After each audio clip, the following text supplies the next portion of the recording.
So, Junvi, I'm really grateful that you're here to talk about this story because it is relatively unusual, Yes. at least the way you you approach the issue. So, where do you want to start with this story?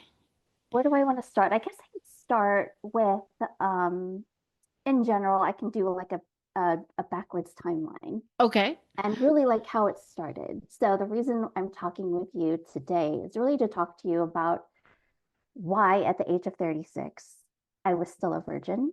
And then I ended up having to hire a surrogate partner to help me overcome that.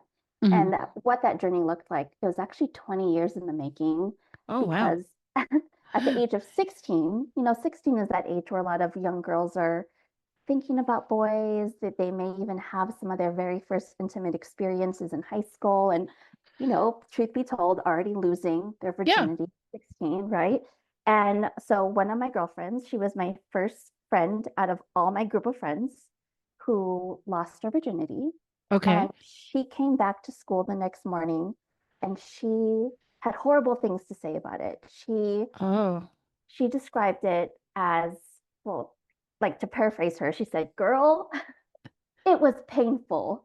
It felt like a Oh. knife going inside of you." And so those words, they like scared the crap out of me, Jessa. I Yes. mean, Yeah. This. Oh, yeah. Can't wait to do that. right. And it sounded like rape, like that's what to me rape was Oh, wow. a knife going up there. And so I didn't realize though that I held on to that. My body was holding on to that. Yeah. Even when my brain forgot it, my body held on to it for Yes. years after. And I went on to college and I would try to date. And when it would get physical, it never went anywhere. And I didn't know why. Like I think it was more like it felt as if my body was nervous, even though my mind was willing myself to do it. Judy, do it. Just do it, Judy, do it. But my body wasn't allowing like a penis to go in. So you were actually attempting I was intercourse, sex. attempting. Okay, right? Saying I yes, was having a attempting. partner. Yeah, okay. Yeah, I didn't really have, I wouldn't say a partner. I like the guys that I dated. So these were not like trusted boyfriends or, and it never got to that point. Right. Okay. Okay. Um, yeah, so I would have to say that also is very important to note that I did not have a boyfriend until I was 36. Mm, I dated guys, but they were very brief because the hmm. moment I tried to do it, nothing happened. Okay. And I didn't know why. I actually thought it was more me being a prude, or I even questioned, because I was so oblivious to what was happening. I even questioned if I had a hole down there. Like maybe Yeah. my So is that anatomy sort was of how it different. felt? Like you're just hitting skin and It there's felt no like a vagina wall. actually? Yeah. Yeah, Okay. it felt like a wall. And I didn't know what it was. And I had I had a few friends that I did tell, because I think everyone kind of just goes through life and you're out of high school going into college. I think people just assume that you're sexually active. Like Right. everyone's, Right. people at that point are having boyfriends, getting married, having children, having multiple children. And here I am, not even having a boyfriend yet because it just never got to that point. Yeah. And I had some very well meaning friends that would say things like, Junvi, just get drunk, just have a one night stand, you'll relax, like wine relaxes people, so they'll say that. And, that sounded horrifying. Like I would Yeah. never, I would Yeah. never sleep with a stranger. And, a few friends even said, why don't you then have one of your guy friends have sex with you? And then you could trust them. I'm like, also horrifying. Because I got to see them the next day and yeah. Exactly. Like, Can I ask like how much I don't know, sex ed you had? How much knowledge did you even have about anatomy? It sounds like maybe you had never even looked at your genitals if you were thinking maybe there's just a wall there. Like yes, do you feel like you didn't understand much about this either? yeah, absolutely. You know what? When you have sex ed in school, it's actually very early on. It's not around the time that you're actually thinking about Yeah. having sex. Like, I don't remember how old I was, but I think I was 11 or so when I had Yeah. sex. So, to be honest, if that was the only education I had, then no, I didn't know. I didn't know about anatomy. And to be honest, the idea, and this was actually part of my therapy getting me to where I am today. I also was disgusted with a vagina, Mhm. not just mine, just in Yeah, general. just in general, all of them, right? Yeah. And so, later I can talk about that too, like how like the actual solutions to like Yes. inching closer and closer to success. Yeah. But yeah, so that's really where it started was back when I was 16. And then I didn't know what was wrong with me. And I kind of ignored it, pushed it under a Mhm. rug, and just try to get on with my life, having a bunch of friends. I'm super social. Um, and then, but a few of my friends knew that I was really sad that I didn't have anyone. Mhm.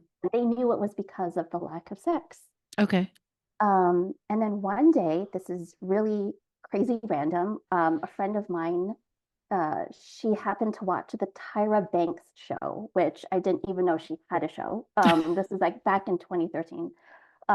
She had a show, and it was about like, I guess, sexual dysfunction in partners, or I don't remember what the title was, but somebody there had something that sounded very similar to what I was going through, Right. that she tried to have sex with her husband. It wasn't happening. He was getting frustrated. He was thinking about divorcing her. Mm. And my friend, like, it was almost to my friend, it was like a light bulb. And she then said, "Hey, this, I watched the show and they were talking about this thing called vaginismus. I wonder if that's what you have." And Mm. honestly, that I was already 33 at the time. And that was the first that I ever had a name to put to it. Yeah, because it is not a name. I mean, I hear it all the time as a sex Yes, therapist, right? But yes. it is not a word that you hear in the general culture or talked about, or No. yeah, And I didn't know how to describe it. So it's not like I was talking to a doctor about it. I thought it was just an issue with me, right, like I'm just a right, freak, so I don't know, maybe I am a prude. yeah, I didn't think it was a medical thing, to be honest. yeah. But thank God she told me. And then I think that's where kind of things took off, was the moment I had a name to go off of. Because then there was something to Google, Hmm. right? Yes, yeah. Yeah. All right. So you sort of confirm reading all about it on Google that yes, this is Yes. what's happening for me. Did you Yes. ever go get like some sort of formal diagnosis, or you just realized this is what's going on? I just realized, I think that the little that there was written about it sounded eerily familiar to my life. So I think I just said, yes, Yeah, that's it. And then I ran with it. yeah. Yeah. Yeah. Okay. So what did you so you've got this information. Now I have an Yes. explanation for what's going on to me. And because there's a word Yeah. for it, I'm also not the only person, right? Right. There's an actual thing here. There's an actual How thing. what did you think about doing about this? What did you consider? What kind of options? Right. So I decided, now that I had the power of knowledge of what it was, I decided to kind of just follow whatever Google told me to do. And uh, they talked to, definitely you had to see a sex therapist.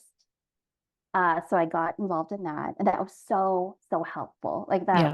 that was really kind of the catalyst for everything else. And that's where I started. I was with Hmm. her for 2 years.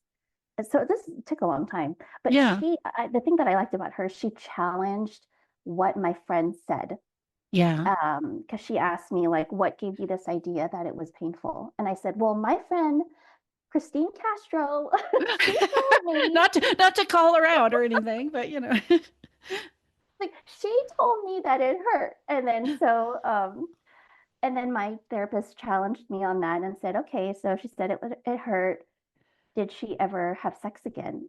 And I said, actually, she did. She actually did have sex again. Yeah. Um, so, it started on things like that. Like Yeah. she challenged a lot of my beliefs, and she taught me like one compelling thing that she taught me was I was thinking of the vagina, like, with the thought of that knife going in, right? I Yeah. was thinking that the vagina was like a piece of paper and you would like slice a knife in it Uh, and then it would tear, yeah. you Yeah. know? But then she taught me, and she actually like literally showed me this. She showed me like a fist, and she showed like, see my finger going in this fist? Like, see how all the like skin just kind of like moves out of the way Yeah. Yeah. of the finger. And then she said, that's how it is, Junvi. Like, Oh. it's not a tear. Yeah. it's resilient, So Yes. it was through that was like the first step. Another thing that I had to do, which I cringed and I still cringe today thinking about it, was use dilators. Mm. Because I still had to work on the physical part. The therapist Yeah. is Yeah. helping me with the mental part, but the physical part was still like, um, and then before that, because I was grossed out by vaginas, I never looked at mine and I didn't want to. And Yeah. I would literally like barf in my mouth.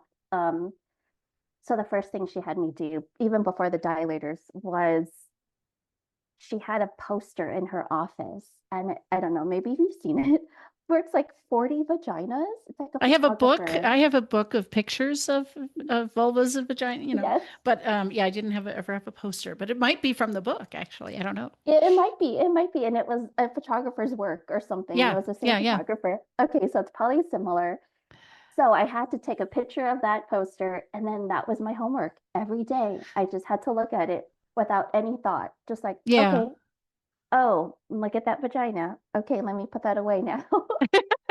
So that was part of my Yeah. homework because I It's had to look. desensitization in a way, like making Yes. friends with something. Yeah. Yeah. So that was that. The dilators. That was terrifying. Mm. That was probably the most terrifying, even more terrifying than seeing the surrogate was using the dilators for me. And that also took a very long time for me Yeah. to even get past the pinky size. Hmm. Uh, I tried to use a pelvic floor therapist. I did not like it. Okay. I didn't actually even see like the one thing that she tried on me was like using her finger, and I was like, this is not natural. I felt like I was in stirrups. I was terrified. Like, Yeah. Yeah. yeah. So that was a no. And then even as I was going to the sex therapist, I still did not have a solution to how I was actually going to have sex for the first time. Yeah. Yeah. I wasn't dating anyone. I didn't have a relationship. Like my question for those last 20 years was who is it going to be, and are they going Hmm. to be safe? Yeah. Because even though my mind has started to get feel more at ease with the idea of sex, the body was still nervous, Right. right? Like Right. so one day, this was so random. I think I woke up one day as normal, wondering what am I going to do? Like I still don't Yeah. have Who's this going to someone. be? Right. Who's this Yeah. going to be? And then I just remembered um, a random indie film that I had watched years before. And it looks like do you know what I'm going to say? No, I don't know Oh, which oh, film, but it's just so oh, interesting that these random, are they it's really random. random, But Maybe they weren't, maybe yeah, just like my spirit was willing it to like come to my head. But yeah. I used to watch a ton of indie films, and I just happened to remember this one out of hundreds that I've seen, and it was about a sex surrogate, and it Okay. starred Helen Hunt. And Oh, yes, I have seen that. I can't remember the name of the yeah, movie, but yes. I looked it up so I can say it on here, but it's called Sessions. Okay. Yeah. And she in this movie, she's a sex surrogate for a paraplegic. Yeah. And I remember watching that movie years ago. What like not even putting obviously the two together, like, oh, maybe I'll use one of those one day. But I right away when I thought about it, I jumped online because I didn't know if that was a thing or did they just make that up for the movie? Like I didn't know. And by that time, I had already moved from San Diego to Seattle. So here I was, new resident in Washington, um, looking up the sex surrogacy. Turns out there's an association, Hmm. which is very surprising to me. And I know that there's an association, but for me, I was Yeah. shocked. Like, whoa. And in the association, they had a list of where the members were, right? So, like, they were certified, they had and it was such a world that I was entering that I just had no clue existed. Yeah. That there were these sex surrogates all over the country. Well, certain states, right? Like, only certain states allow them. And I tell you, I was so upset when I saw that the closest thing on the West Coast was back in California, which I Mm. had just left. Right. I Right. had just spent all this money to move from California to freaking Washington. And I was desperately trying to find one in Washington, like down the street, like in Queen Anne or something. Right, right. Around the block. Yeah. Fuck. And so I happened to find in that list of members of the sex surrogates, um, first of all, there were so many women. There Yeah. were plenty of women sex surrogates. And at the time, there were only four males Oh, wow. at the time. And I was at a loss of what to do. And I decided, okay, you know what? I'm going to approach this the way that I approach everything. I'm going to be diligent. I'm going to make an Excel spreadsheet and I'm going to like go down the line and say, this is his qualifications. This is how long he's been doing this. This is his philosophy, blah, blah, blah. And so I made this list and then sat on it for like weeks. And then I kid you not, just that after all those weeks, I just said, you know what, forget this. I'm just gonna go for the least ugly out of all Okay. because I had to also acknowledge that I have, because of the sex thing, I have like an ick around men.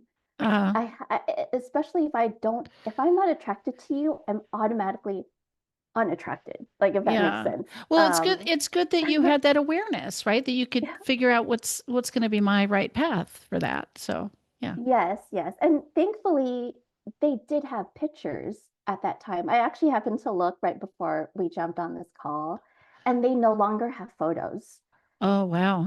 of their members. I'm like, that's really important. I guess we Yeah, should have yeah. it. Um, I ended up reaching out to him, and he was back in LA. And so I had to quickly figure this out. Like, okay, I can't make frequent trips to LA. That would be very expensive. Hmm. And so working with him, we decided to do a 2 week intensive. Okay. Basically, I would fly out to Los Angeles, get a dog friendly Airbnb because I was going to bring my dog with me. And then that was close to him. And then basically see him every day. And was he, Um, I assume he was coordinating with your sex therapist or no? Were you done no, with her? So there, I was done with her because I had moved states. okay. Because It so took a often it's longer. a little bit of a triad, right? A sex therapist, the Yes, yes. surrogate, the client. Yeah. So it actually was a triad in LA. So he selected a therapist. I Okay. think he gave me a choice. Like I believe he did give me a choice of one or two or three, and then I had to pick out of the ones that he gave which therapist I was okay to go with. Hmm. And so the first day that I came in for my session, they were both there. And then that was the last time I saw them together. I would then Yeah. have 2 hours with him in the morning, and then I would have to drive across town in LA, which is so horrible. Cross town to LA to her office, and then back to his house for another 2 hour session, and then back to her. So it was like every 2 hours I was with him, I had to be with her Yeah. for an hour, or it was something like that. And that was the triad By the for us. time you were working with him, had you already Mhm. like finished all the use of the dilators and no problem with insertion at all? And you just had the issue of doing this with another person, or did you still have some of I the still fear? had it. I still had a Yeah. fear, and I think like my dilator set, I believe had six sizes. Hmm. And my goal, the sixth one is very scary, right? So I already kind of said in my mind, I don't want to even, I'm not doing Yeah. that. Like I was already terrified. So I think my goal was the fourth. And so I was still working on that Yeah. while I was there in LA. Like that was Okay. kind of my homework after Yeah. my sessions with him was that. Yeah. So I guess you eventually had sex with him, right? Were able to have penetration, and was it a linear like every day was just a little bit closer to that, or where It did the was breakthrough happen? I guess. it started very slow. Hmm. And I think the way that he described it was he didn't want me to see it as a sex surrogate. It was more like a partner surrogate. So, Hmm. for instance, the first time we met in person, And I should also say too, he allowed me to bring my dog. Oh, And he also had a dog that was an emotional support dog for his clients. right, right. Okay. And so the first thing that we did after meeting was we took a walk with the dogs. And it was almost like a first date, Yeah, yeah. just to kind of relax me. And we didn't talk about anything about sex at all. All we talked Hmm. about was, oh, where do you work? What do you do? I know what he does, but he's Right. asking me, Yeah. he's asking me, what do I do? Yeah. And it started very slow like that. And I remember, I think it was the second day that was when he introduced the idea of the sensate touching, which is Hmm. touching without any romantic ties or anything. Right. And so that already for me was cringy. So we had to even take that slow because as I said before, I get the ick with men Yeah. that I'm not into. I'm just Yeah. thinking, who are you to touch me? And so I had to get over that as well. So it was very awkward. Like even talking Yeah. to you about it, I feel myself clenching up just Yeah. thinking about how cringy the whole experience was. But mentally, I was I was just thinking, Junvi, just do it. Like your whole world is passing by. Yeah. Everyone's married with children, and your future depends on this. So Mm. I think I still had that nudge Yeah. that like pushed me through my ick of men and like what the hell am I doing here in this person's house? Like that I had a lot of those thoughts that I had to push past and it was nuts. Yeah. Yeah. So was there sort of a turning point where this ever became positive, or was it just a matter of learning to relax your body enough that you could receive penetration? Yes. After, it actually, so it was 10 days, right? So Yeah. I got a break on the weekend and it was a very, very slow progression. Right. And like so slow that I would have to say 3 full days were spent simply just like him stroking my arm for the Yeah. sensate exercises. And then it was my turn. And I think we did that for like 2 hours. So Right. to be honest, there were a lot of moments where I just wanted to go home because I was bored, Yeah. and I was Yeah. tired and I just wanted it to be over. Yeah. So there were a lot of moments where I was a little testy and then there was like an anatomy lesson that Mhm. he taught me. So there was a lot that went into it and there was a Yeah. lot of acting like a partner too. Like he's like, let's try to hold hands so you can get used to holding someone's hand or something, which I've done with men before. Like I've held hands before, but I think he was just trying to build the entire experience. Right. Right. So finally, on the seventh out of the 10 days, that's finally when it happened. Okay. And that was because I think that was like a Wednesday. And already by Monday, we were talking about, okay, let's try this. And then I kind of kept delaying it. And then Wednesday was like, okay, just Junvi, you're here. You came this far, Yeah. and I I didn't come here for nothing. I came here to leave having sex. And I knew that. And Yeah. so um that's when it finally happened, was on a Wednesday night. And I still remember when his penis penetrated me. I would all I could think about was, those like sea snakes that like come out of like Sea coral. anemones, sort of. Yeah, Yeah. like but they come out of the coral and then they back away and then they Mm. come out again. Mm. That's what it reminded me of. Oh. I almost gagged in my mouth. I was so disgusted with the feeling of it. And Oh. it was just But so no pain. You were able to do that, and like, no pain. yeah, Yes, yeah, no yeah, pain. But it was extremely weird. It was yeah. extremely like intrusive. I like, what the hell is Yes. um and I still remember like how I felt like my brain was exploding when it Yeah. happened because Yeah. I was just so shocked at like, what is the sensation? What is, because when I do the dilators, it's not like I'm putting it in and out. I just put it Yeah. in and then Yeah. I take a deep breath and I just like leave it in there.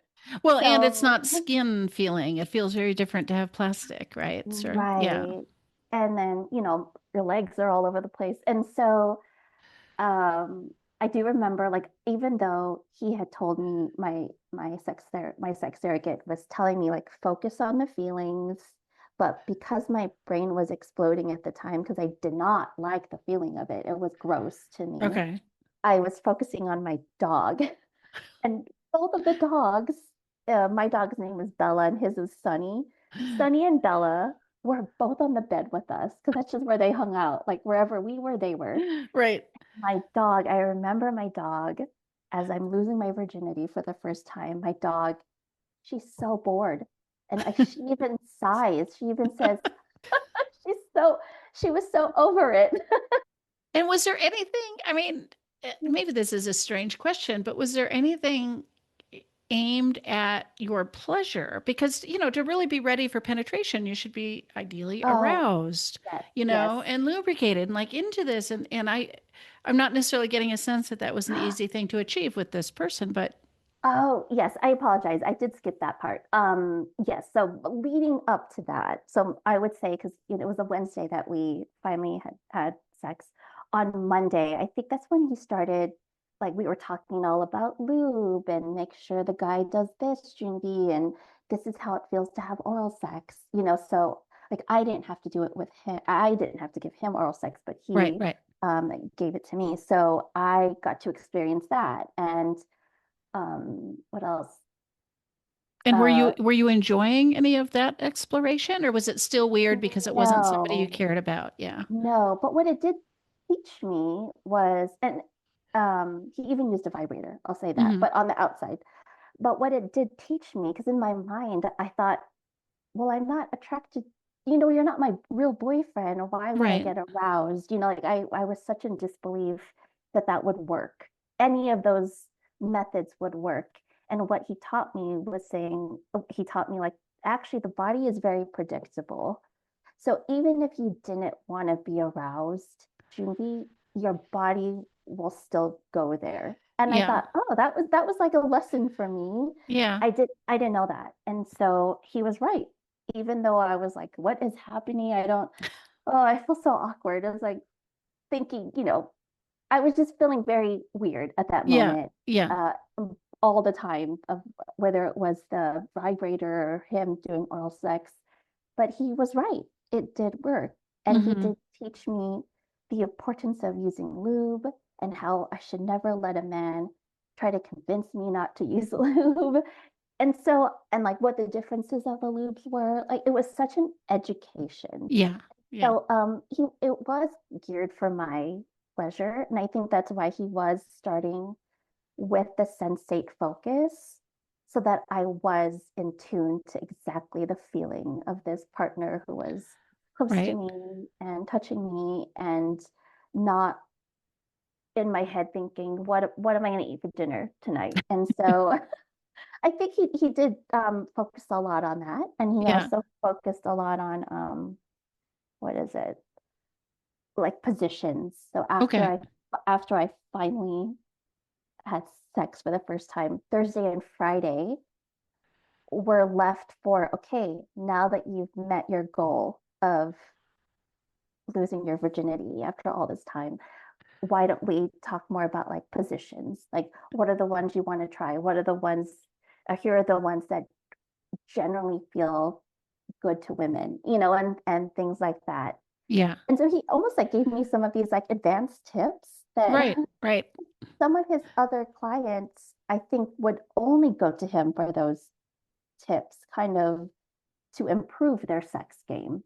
Like they Yeah. I already mean, had it's a, sex. yeah, vaginismus is such a specific thing that you have to approach kind of systematically. So, yeah. Absolutely. Yes. So now having gone through it, I understand that.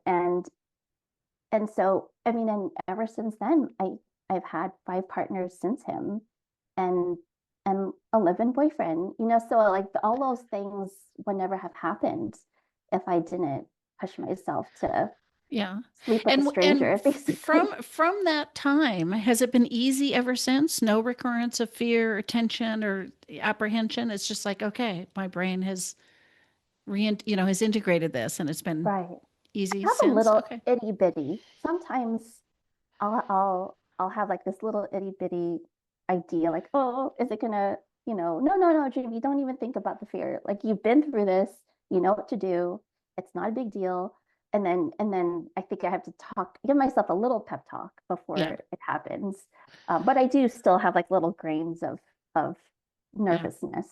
Okay. And then I have to ask, do you enjoy it now? Is it, I are you do. over the I sea do. snake thing? It's like actually pleasurable and you're enjoying I yourself in I sex. do, and I think it's also more about the whole experience of a relationship. I think Yeah. that's really what I saw it as part of a whole thing I wanted.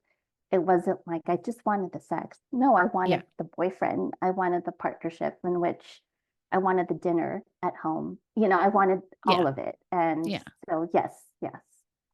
Cool. And it was very cool. But I have started to talk to more people, and like yourself. So and it is always odd, like with it coming out of my mouth. It almost feels like it was something that happened to someone else Mm, almost, and it wasn't me. But yeah. I do think after 10, I mean, it took me 10 years to kind of get over the shame of it because now I could talk about it. Yeah. I still don't want my mom to know because it's very, but other than that, I don't mind strangers knowing. Yeah. Yeah, Yeah. Well, I really appreciate you sharing this story because when I have worked with anyone with I mean, I work only with couples. And so people with vaginismus are coming in with their partner and I can coach them right. through, Oh, similar to the process you took with the surrogate partner. They're yes, doing it with their loved one, and I love, first of all, normalizing, vaginismus is not uncommon. It's totally treatable. Depends how totally long it takes. treatable. But I love Yes. that you're also normalizing the use of a surrogate. And if you don't have a partner to work through this with, how lovely to take that on and address it. And then you're free to partner up after. Right, exactly. And I think I had every time I did research on what to do, I would find a woman out there who did have a partner, and I almost ignored her. Like, I don't even want to think about you Yeah, because right. you're miles ahead of me, and you're very lucky to have a partner. I don't shut up. And so, like, what am I gonna do? Yeah, What it's is a this really different single? situation to be single and that this is a barrier to relationship. So, Yeah. And, yeah. to be honest, the moment I even thought about sharing this with someone was because I had a friend, a male friend. He was in a relationship with a girl. We're all in the same age group. So she was in her 40s. And I didn't find out until later because I thought they had a fantastic relationship. He's hasn't really been in a lot of relationships, but this was one of his first serious ones. They were together for like 2 years, but he ended up breaking up with her. And so one time we went out to dinner and I was asking him, so what happened? Why did you break up with her? I thought you guys were so great. And he confided that they weren't having sex. So for the Hmm. whole 2 years, and it like made me, it made me like it triggered something in me, like, oh, why? Because he didn't know what I went through. Right, right. But here he was telling me that it sounded very familiar. Yeah. Um, and I don't think she necessarily had what I had because mine was a fear of sex. I think hers was more an aversion Mm, to sex. So a little bit different, right. but still like she didn't want to do it. Yeah. Um, and but she was willing to try for him. And and then I could fight it into him, what was going on with me with the vaginismus and the sex surrogate. And he had never heard of it. She had never heard of it. And so I think that just gave me kind of a heads up, like, oh, Junvi, I am truly the only person I know in my circle that has done that. And maybe there is someone else that needs it. And she Yeah. could be a 40-year-old virgin, Yeah. like this girl. Like she's a Yeah. 40-year-old who has not yet had sex. And It is so easy to think that it's working for everybody else and I'm the only one with a problem and what in the world's wrong with oh, me? And the truth, I mean, I know this as a sex therapist. yes, So many people struggle. I mean, it's not always vaginismus, of course, but like it's complicated and a lot of people struggle and things change or happen and it's like, it's not easy. So, it's not easy. I yeah. remember a lot of times I would stare at people not having, I haven't had sex since high school. I haven't had sex ever. And I would stare at people and I would literally point them out in my brain like, she's had sex, he's had sex, that family, oh, those parents had sex. Yeah. everyone's had sex here but me. And Yeah. it was upsetting. Yeah. And it wasn't because I felt, it wasn't because I wanted to just have sex, but it was more like my life was at a standstill, I think, because Yeah. the relationships weren't going anywhere. Yeah. Yeah. Well, I really appreciate you coming and sharing this story. You said it was your first podcast, It so was maybe my it'll be the first first of podcast. many. People start Yeah. reaching out or something, but it's really significant. I love when people are willing to come talk about their own personal journeys and the triumphs over that because it is so common to struggle, and I love giving people hope. So, I mean, I would love if there was more stories. I think that that would have helped me yeah, back then to have heard someone else talk about it. yeah, yeah.